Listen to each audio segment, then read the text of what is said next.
video is part of the 5 under $5 DIY challenge, and more about that later on in the video. Gather standing sign. So it's just a bunch of little houses with the letters from the word, and they're just resting against a piece of cardboard. I'm going to be using pretty much the same embellishments for all projects, and then these are the paints as well. And then this sign is going to be attached to that little stand there you see. It's supposed to be a photo frame, but we're going to use it as a stand. So to start, I actually do a measurement of the height of the letters, and I'm going to paint that pretty blue to go underneath the letters. And I forgot to stir my paint, and I got that really dark sort of oily stuff to start, and then I had to go over it.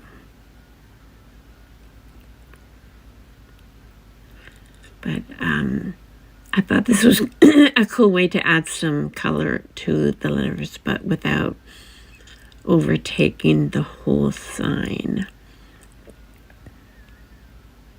And that was quick to do there, and I chose to do kind of a whitewash effect on the letters. And again, I just wanted it to be subtle. I didn't really want to keep it the wood, but I didn't really want it painted like stark white. Just because, you know, I was going for colors in this video. The blues, the aquas, the oranges, the peaches. So I did this little whitewash here on the gather letters, and then glued them to the cardboard, and I had some corrupted footage there. That's why I'm showing you a screenshot. And the cardboard started to bow, so I put those sticks on the back there. And then these are some of the embellishments I chose. The peach florals are from Temu, and then I got a couple stocks from Dollar Tree earlier in the season. And I just kind of look through them and do some dry fitting, and then decide which colors look best and which shapes look best together. Make little bouquets by wrapping the stems with some floral wire. And then I wanted to add some of these cool blue leaves. I'm going to add those to a lot of my projects today. I'm going for color and size because a lot of the leaves are really big, and I didn't really want them to, again, I didn't want them to overtake the sign.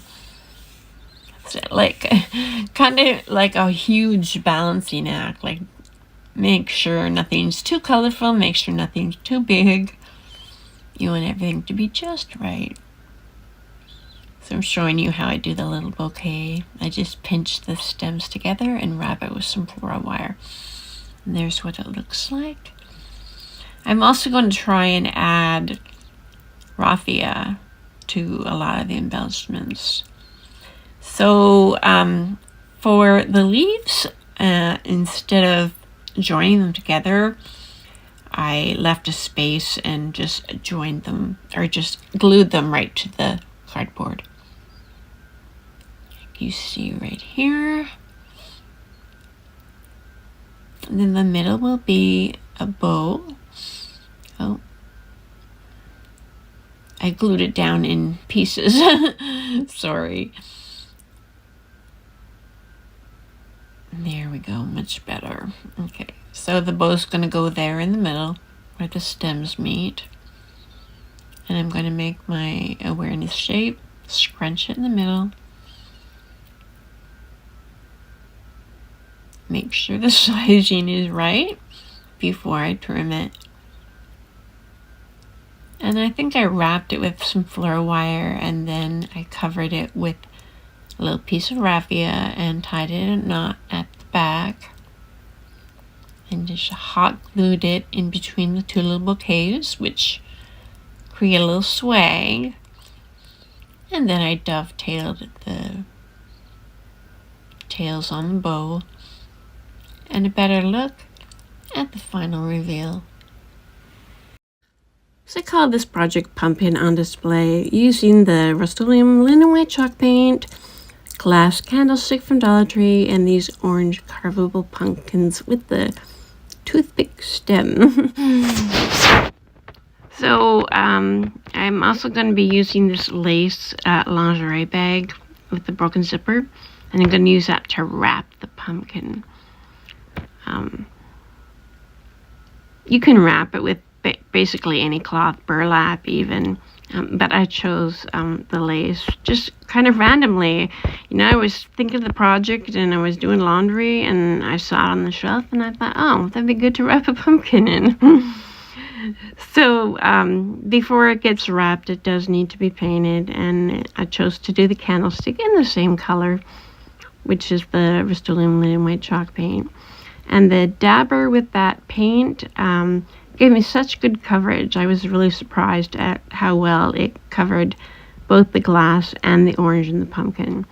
So either it's the applicator or it's the paint, but whatever it is, it was pretty good.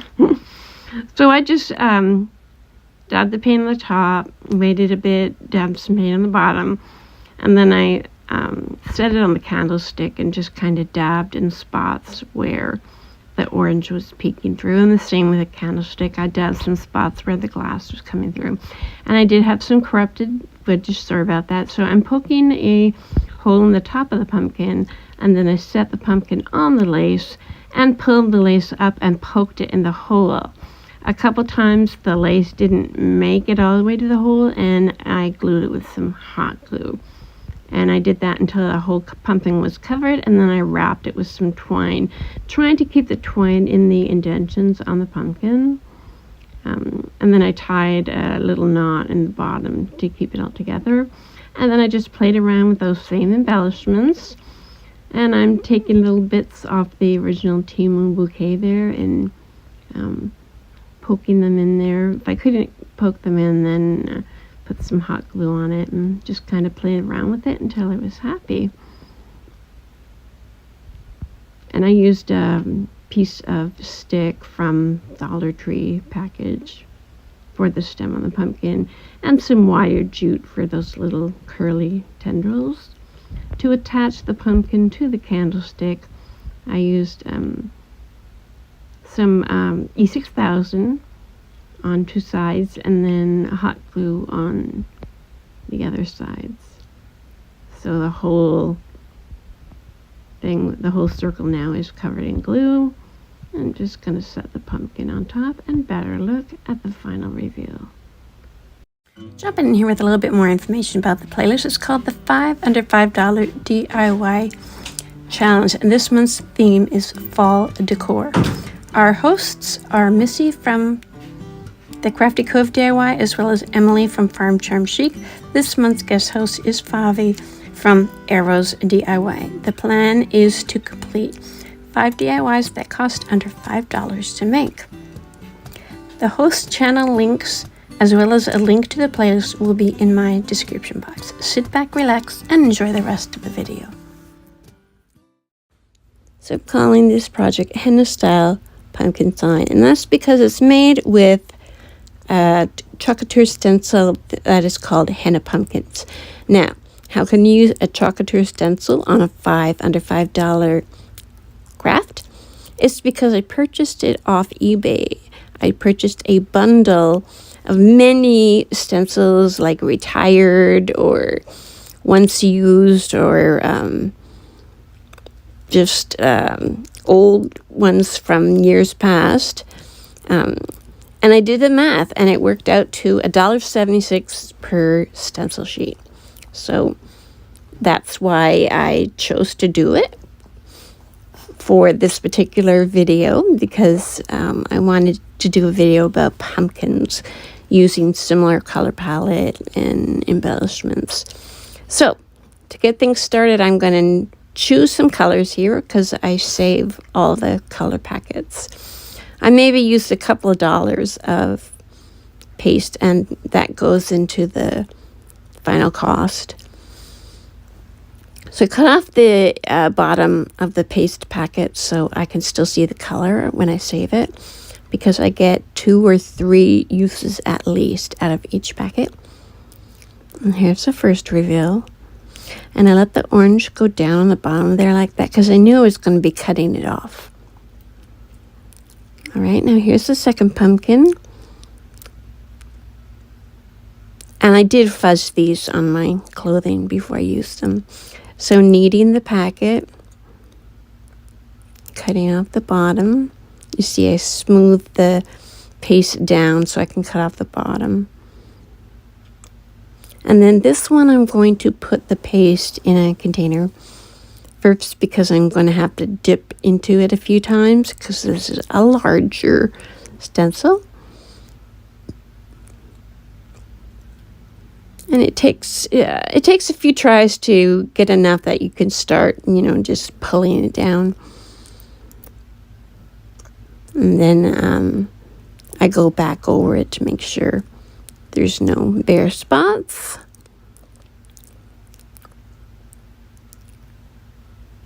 And then, is it time for the reveal? Yes, here we go. And this is actually sped up that was sped up 4 times, so you can see how slow I actually do it. All right, so I'm doing 3 pumpkins, but they're not going to all fit on this particular envelope. So I'm just going to cut it off the envelope for now. And I just go ahead and use what's left of the envelope just to separate the stencils. I just keep them in a really big envelope that I got in one of my purchases. All right, so here's my choices. It's a wonder I could choose one. But this is like a darker teal, and I can't think of the name of it, but I can go look at it and put the names in my description box below. For now, we're just going to pull the paste down here like we did with the previous 2. And make sure there's no bare spots. And time for the reveal.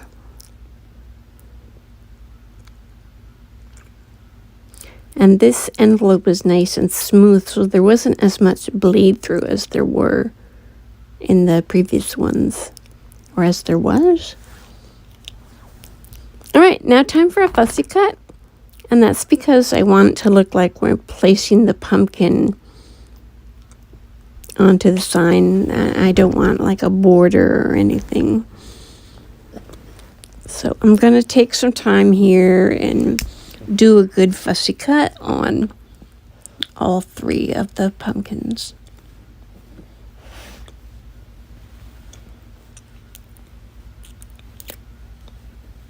Then after I'm finished with the fussy cut, I'll do a dry fit.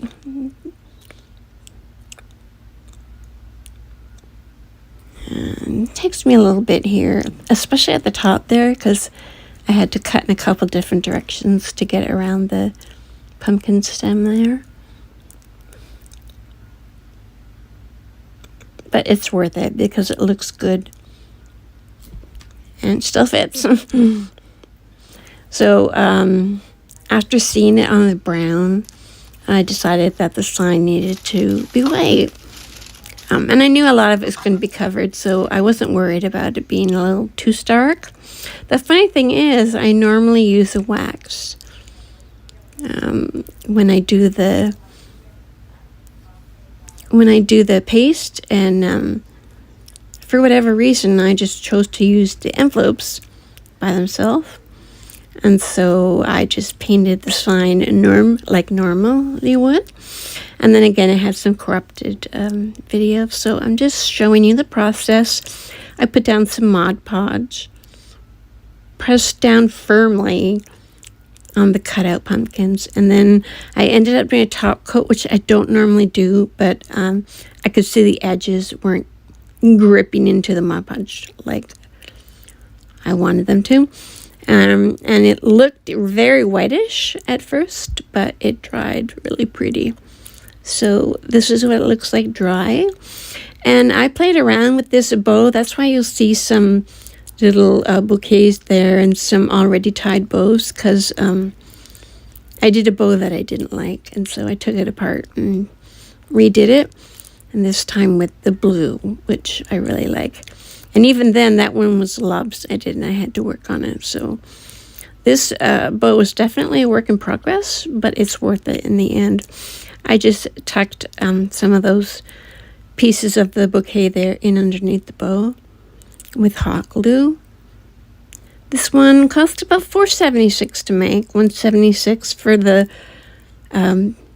stencil and a few dollars for the paste. And I'll give you a better look at the final reveal. Gather Standing Pumpkin. So I have this hanging wooden sign that I'm going to cut the word off of. I have a grateful pumpkin sign, which will be a gather pumpkin sign when I finish. And then I have this stand. It used to be like a geode pattern on it. And I have painted it black and put a coat of Mod Podge on it a long time ago. No idea what my plans for it were. But it's going to be glued to the pumpkin. So I don't have to worry about Jenga blocks or anything like that. So to start things off, we're just going to deconstruct here. A sad little raffia bow is being removed. A little bit of glue residue there. And then I thought I could reuse the blue if I could get up this grateful word, but not even the palette knife could do it. I had to take a razor knife, like a paint scraper knife, to get it started. And so it just removed so much paper, it wasn't worth it to keep trying to remove it. So I just decided to cover it with some old Dollar Tree vinyl that I had, and then to work on the back, which becomes the front. This old Dollar Tree vinyl was kind of thick, and it took me a while to sand the edges, because what I like to do is trim it and then sand the edges. But so worth it. Just, take your time, and it eventually gets off like that, and it's such a nice finish. It's like it was meant to be. So I flipped it back over and wiped it down, and then I started in with that blue that I showed you at the very beginning of the video. I'm applying it not back to forth or up and down, but in a sort of curved motion to match the shape of the pumpkin. So curved on the edges more than in the middle. Sort of an up and down on the stem. And I didn't show you, but you might be able to see it in the bottom left corner. I picked out a darker blue to do like the indentations there. And I just sort of touched the dark blue with my paintbrush and then dabbed it again in the lighter blue to give it a more subtle outcome. And I did go back and dull it down a little bit. Because I'm doing all this when the paint is wet. I just find it easier to glide the new color in.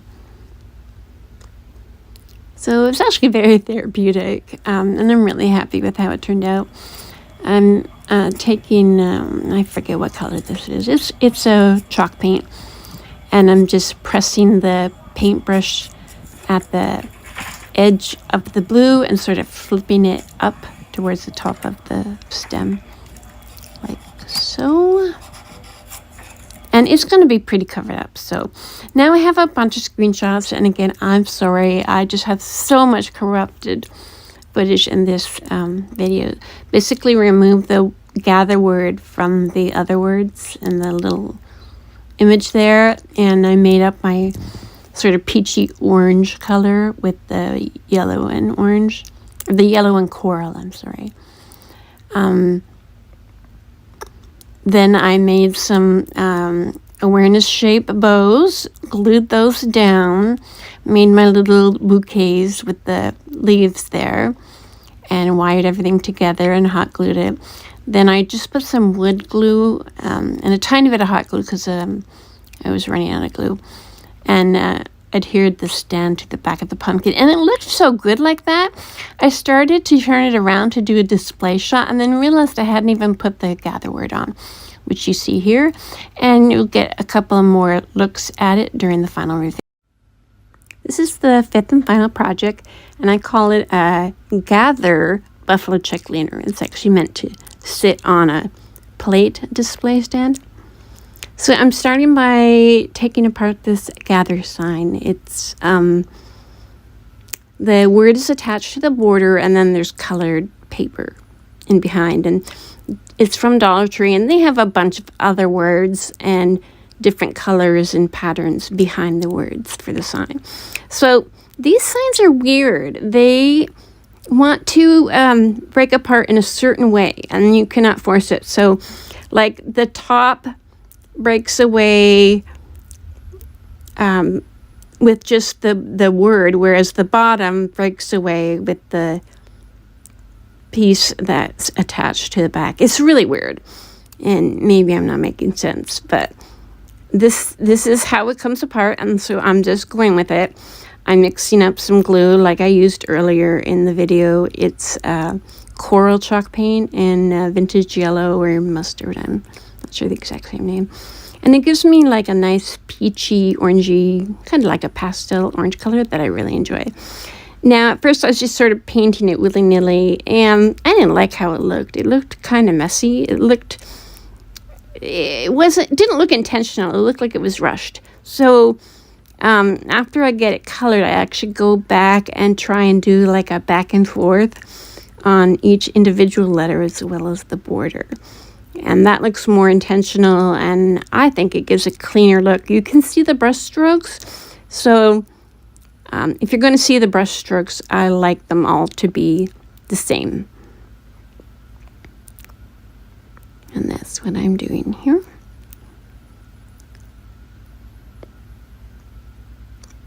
And this project is a little bit different than the previous projects, and I'm actually going to reuse a bow and some leaves and stuff that I pulled off a previous project. It just didn't look like it belonged on that one, and it totally belongs on this one. So there's what they're going to look like together, and I just decided to go ahead and get it glued on there. It just barely fits. Like, I'm basically gluing it where it fits because it doesn't fit anywhere else. So I definitely lucked out there. I'm using the E6000. And the reason I'm doing that is that I felt like I really needed something stronger to adhere the word onto the plate. I really wanted to drill some holes, but I was worried about how much of the hole what it would do to the appearance of the buffalo check. You know, I was worried there might be a big white spot, and I just didn't want that. So I opted to go just with the glue. And this is the bow that I pulled off a previous project. It didn't belong, like I said. Totally belongs on this one. I have a white pumpkin here that was part of a floral pick, so I just kind of pulled it in half. It came apart really easy. It's just foam. And I just pulled the foam off and glued it. But I left a spot for the raffia bow because I wanted everything to have a raffia bow. That just is so fall to me. I didn't make little bouquets or swags or anything with this one. I'm actually just gluing the leaves under the bow. And you'll notice I used some like reddish orange leaves on this project. The other ones I only used like the cream colored and the blue. I felt like this one needed the red. There's my little raffia bow. I'm just going to hot glue that right underneath the pumpkin and sort of smush it up there so it's all together. And then sometimes the length of the raffia tails look really good, but I trimmed them off here. I didn't like how they looked. This is pretty much it, guys. Better look at the final reveal.